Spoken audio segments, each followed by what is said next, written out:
Welcome. Settle into the quiet space around you. Let the weight of the day lift from your shoulders.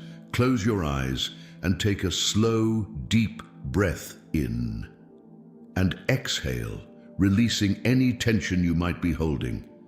Tonight, we are going to leave the bustling, heavy world behind. We are going to travel inward, past the things we can touch, past the things we can see, down into the hidden quiet of the universe.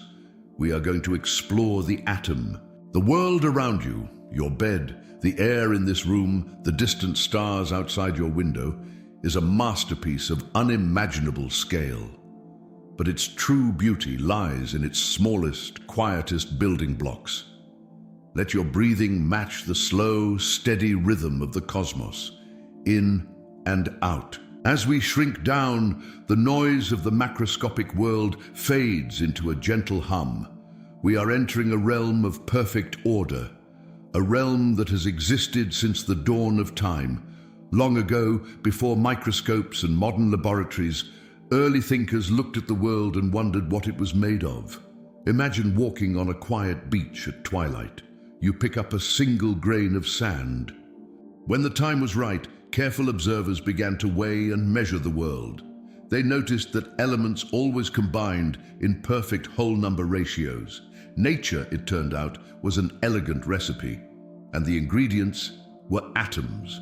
Imagine a vast, silent library. Each element, hydrogen, oxygen, carbon, gold, is a different book, unique, distinct. When the time was right, careful observers began to weigh and measure the world. They noticed that elements always combined in perfect whole number ratios. Nature, it turned out, was an elegant recipe, and the ingredients were atoms.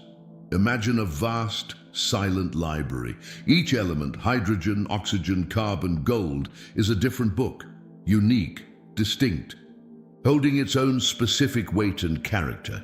There are just over 100 of these natural building blocks, yet they combine to write the entire story of the universe, including the story of you.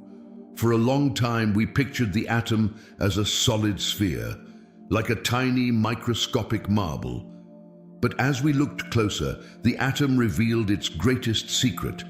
It is almost entirely empty space. When scientists first beamed tiny particles at a thin sheet of gold foil, they expected them to bounce off, as if hitting a wall. Instead, almost all of them passed straight through, like ghosts walking through fog. At the very center of the atom sits the nucleus. It is heavy, dense, and unimaginably small. If the atom were the size of a massive, quiet cathedral, the nucleus would be a single speck of dust resting on the altar. There is the proton, carrying a positive charge, and the neutron, calm and neutral, holding the core together. But what fills the rest of the cathedral? Nothing. A vast, peaceful void. Feel the lightness of that, the absolute stillness of empty space. The matter that makes up your body, the heavy earth beneath you, is mostly a silent vacuum. You are, quite literally, made of open space and starlight. But the space is not entirely empty. Dancing in the vastness around the nucleus are the electrons.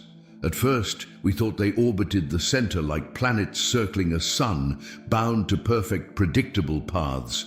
But the universe is far more poetic than that. Electrons do not travel in straight lines. They exist in a haze of probability, a cloud of potential.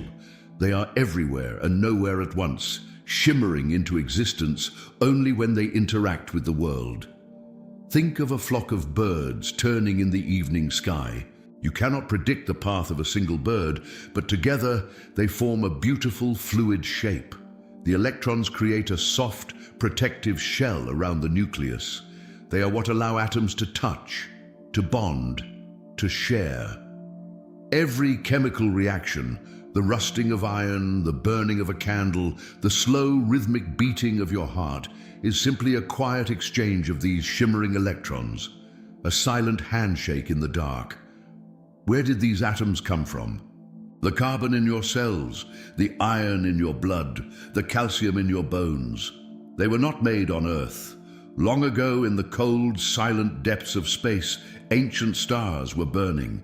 Deep within their cores, immense pressure and heat crushed simple atoms together. Hydrogen merged into helium. Helium fused into carbon. These stars were cosmic foundries, quietly forging the heavier elements over billions of years.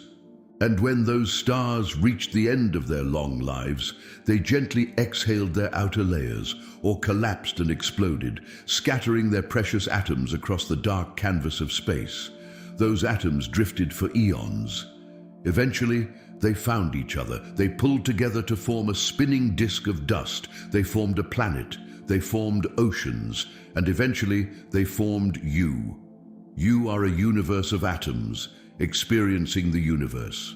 Billions of years of history, perfectly arranged to give you this moment of rest. There is nothing you need to do, nowhere you need to be. The electrons will continue their quiet dance. The nucleus will hold steady and true. Just like the space inside the atom, let your mind become vast, empty, and peaceful. Drift into the quiet. Drift into the space. Rest now. Sleep.